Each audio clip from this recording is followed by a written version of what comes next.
Hi everyone, welcome to Must Read Monday. My name is Dabney. I'm the young adult librarian with the Twin Lakes Libraries and I use they, them pronouns.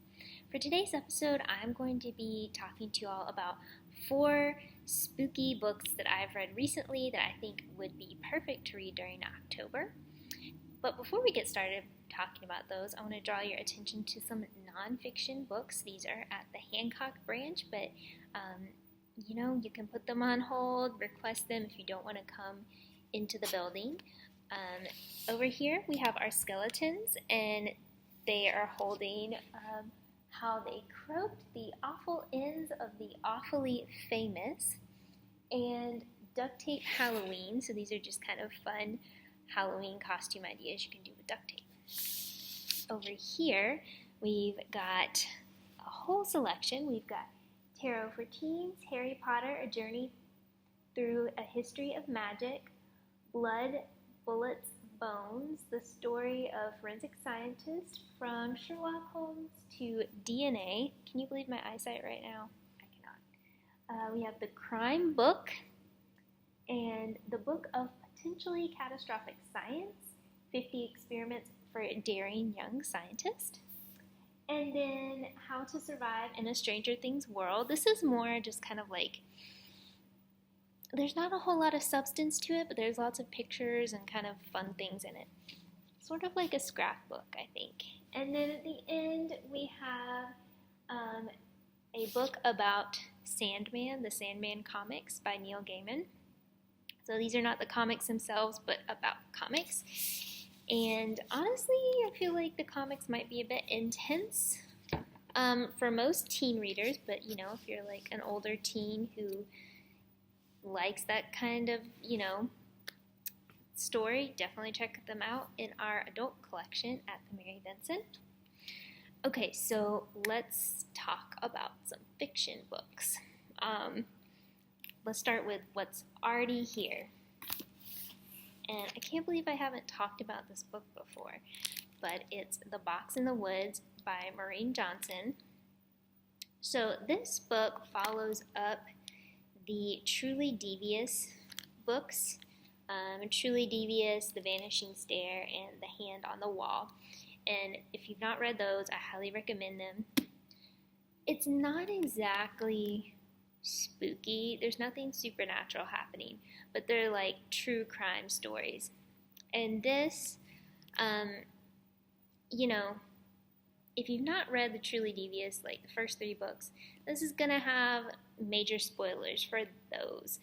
But if you're like, I recommend them highly, but if you didn't want to read them and you don't care about spoilers, I feel like The Box in the Woods can kind of function as a standalone. So I'm not going to read the whole book jacket summary, but let's see. Well, maybe not going to read any of it, but the main character is Stevie Bell, and she is like obsessed with true crime. Like and this is her passion, like researching unsolved crimes and figuring out what happened.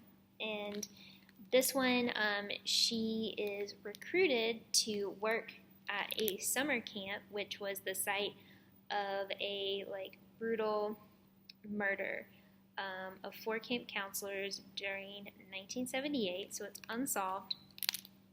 And she comes with 2 of her friends from her school, and they are going to be posing as camp counselors while they try to solve this crime. But primarily it's Stevie, but the other 2 definitely help. And yeah, this story, I loved it. There's flashbacks to the people who were alive in 1978, like the people who were killed, and then their friends and family. And honestly, as it went on, I had no idea who was responsible for those crimes. And as she's trying to solve this crime, of course, things are happening at the camp, unexplainable things, and they can't tell, is it the original murderer? Who who's making these things happen, and the threat level is like gradually rising. But I thought it was interesting because, a lot of the people who lived in that town during the time of the murders, like, still live in that town. So Stevie's like interviewing them about like what had happened, and I don't know, it just was fascinating to me. I don't actually follow true crime because, I don't know, I'd probably never leave my house if I did. So I like the fictional true crime, which I feel like is an oxymoron. But anyways, I totally love this. I thought it was really well done. The whole mystery was great, and then I also liked kind of catching up with the characters, seeing what they're doing now. And I don't know, hopefully there's more coming from this series, because I would keep reading them forever. Next up, I have a middle grades book series, but I feel like, you know what, teens definitely enjoy it. I am not a teen at all by any stretch, and I really like them because part of it is it's by one of my favorite authors, Victoria Schwab. She writes middle grades, teens, adults, graphic novels. She's incredible if you've not read any of her books. But this is City of Ghost. It's the first in a trilogy. And let's see what the trilogy is called. I can't remember, but there's three books, and I've read all of them. So there's City of Ghosts, Tunnel of Bones, and then bear with me for 1 second while I look up the last one. Bridge of Souls. Yes. Okay. And so all of them are in the book series, which kind of has, it's sort of known as like the Cassidy Blake series or the City of Ghosts series, so whichever. But anyways, I read Bridge of Souls, I think last month, and that one is set in New Orleans, and it was really cool. So this first book is set in Edinburgh, book 2 is in Paris, book 3 is in New Orleans, and so the main character is Cassidy Blake, and her parents have this TV show where they go to like famous haunted cities, and they talk about the ghost stories as well as like the history of the city and kind of blend it together. What they don't know is that Cassidy had a near-death experience when she was younger, and she can now see ghosts and interact with ghosts, and her best friend is a ghost boy, and he goes with Cassidy as they travel the world to all these cities. And each one kind of, focuses on a different city, on different hauntings, and also kind of builds this narrative of like Cassidy discovering her powers and discovering more about like the spirit world, and each one kind of has its own unique like mystery or plot or problem that she's trying to solve. So highly recommend. So you get, a good dose of spookiness as well as some history, some great friendship. I also really like all the characters.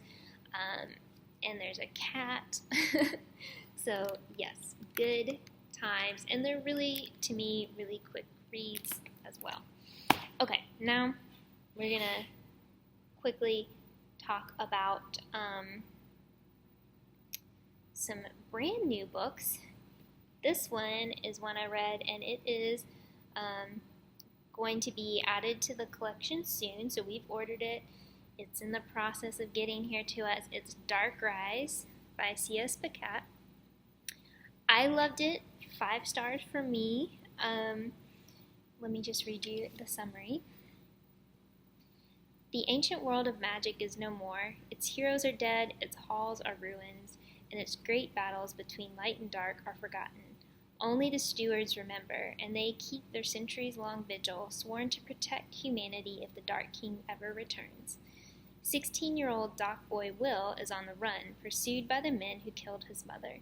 When an old servant tells him of his destiny to fight beside the stewards, Will is ushered into a world of magic, where he must train to play a vital role in the oncoming battle against the dark. As London is threatened by the Dark King's return, the reborn heroes and villains of a long-forgotten war begin to draw battle lines. But as the young descendants of light and dark step into their destined roles, old allegiances, old enmities, and old flames are awakened. Will must stand with the last heroes of the light to prevent the fate that destroyed the world from returning to destroy his own. It's the first of the series, which makes me really happy because this is another one of my favorite reads of this year. So good.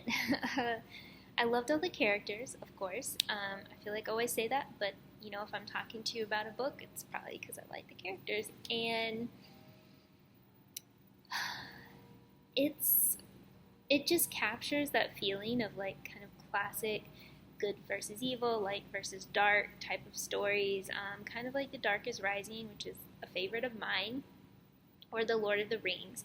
And I like, you know, they've got this whole ancient history of magic that most everyone in the world is unaware of, and Will and some other characters are being like ushered into this knowledge and learning about it for the first time and learning about what their roles are, you know, that whole, you know, chosen one trope. And yeah, I thought that was really cool. I loved like the world building and getting to know about the stewards. And I'll say one of my favorite things about this is that there's a lot of twists and turns that I totally could not have predicted.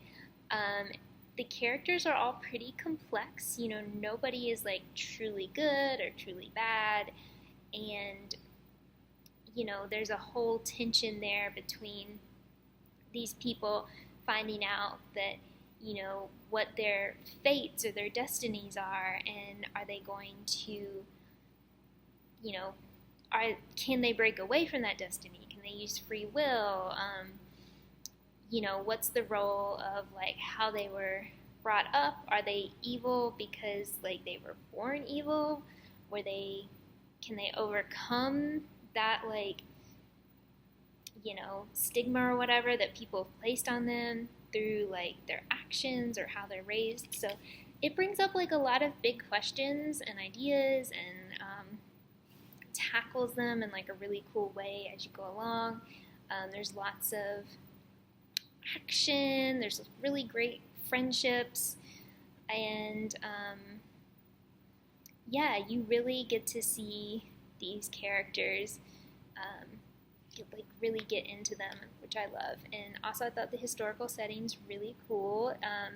There's like some maps in there that's like historically accurate to that time in like London, England. So it's like historical with fantasy, and yeah, it was great.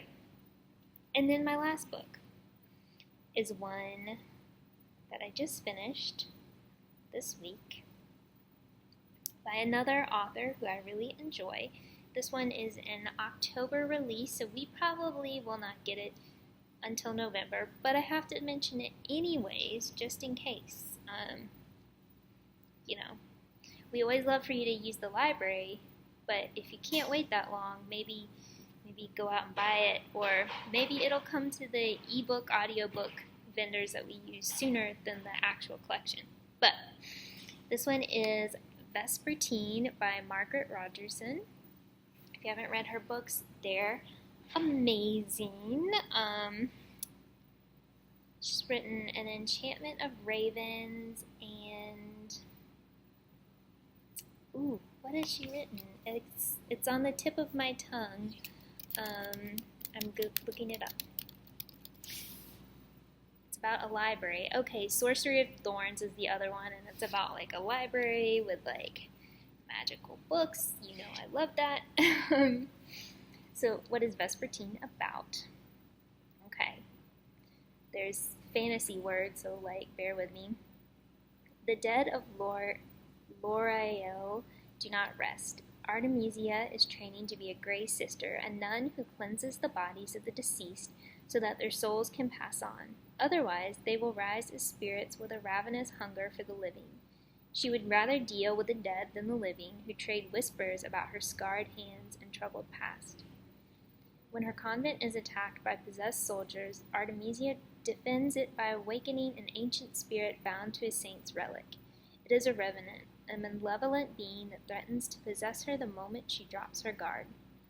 Wielding its extraordinary power almost consumes her, but death has come to L'Oreal, and only a Vespertine, a priestess trained to wield a high relic, has any chance of stopping it. With all knowledge of Vespertine's loss to time, Artemisia turned to the last remaining expert for help, the Revenant itself.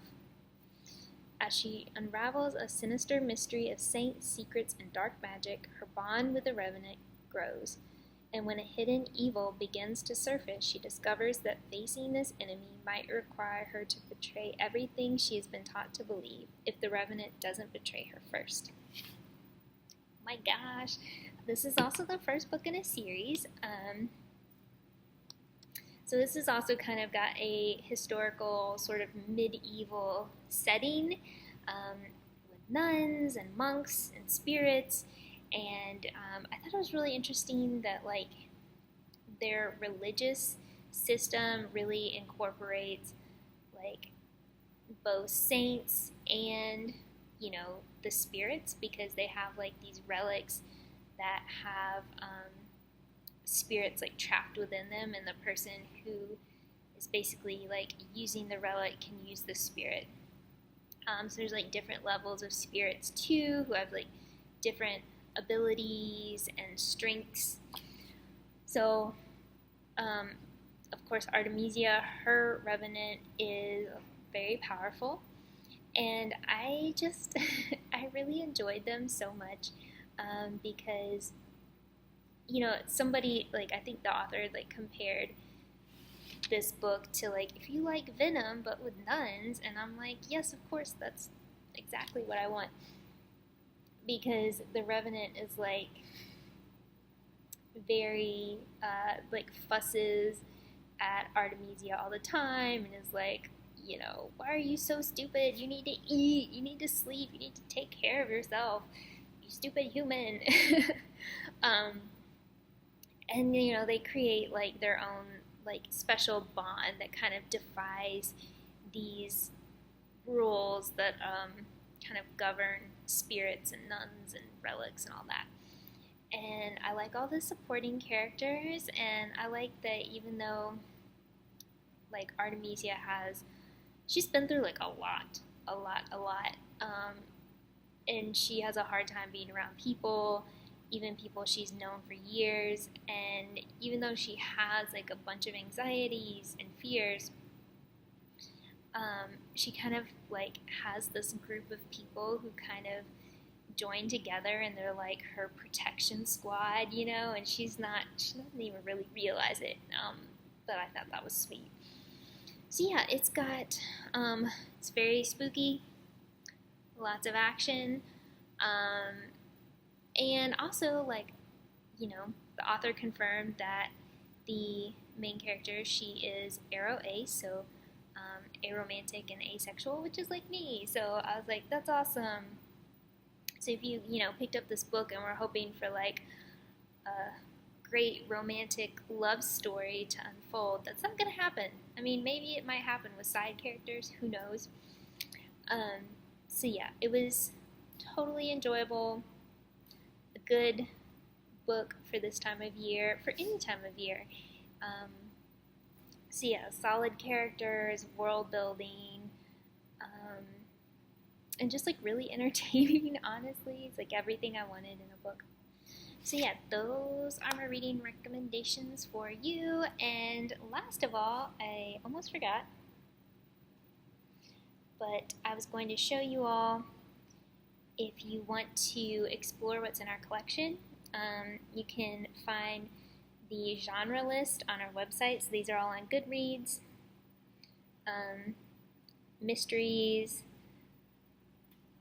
thrillers, but horror in particular is going to pull up and show you some books so you can browse them on Goodreads and kind of know what we have and then come to the library and check them out. So this is just some of them. And I think it puts like the newest ones that we've got first and then gets to some older ones. So horror's not really my jam. I will get into it sometimes, but yeah. So check out this list, check out these books, and I hope you all have a great week. And don't forget to come by the library. We have arts and crafts programs, different stuff every day, spooky movies, anime club. We're getting ready for our Halloween party at the end of the month. All right, see you later. Bye.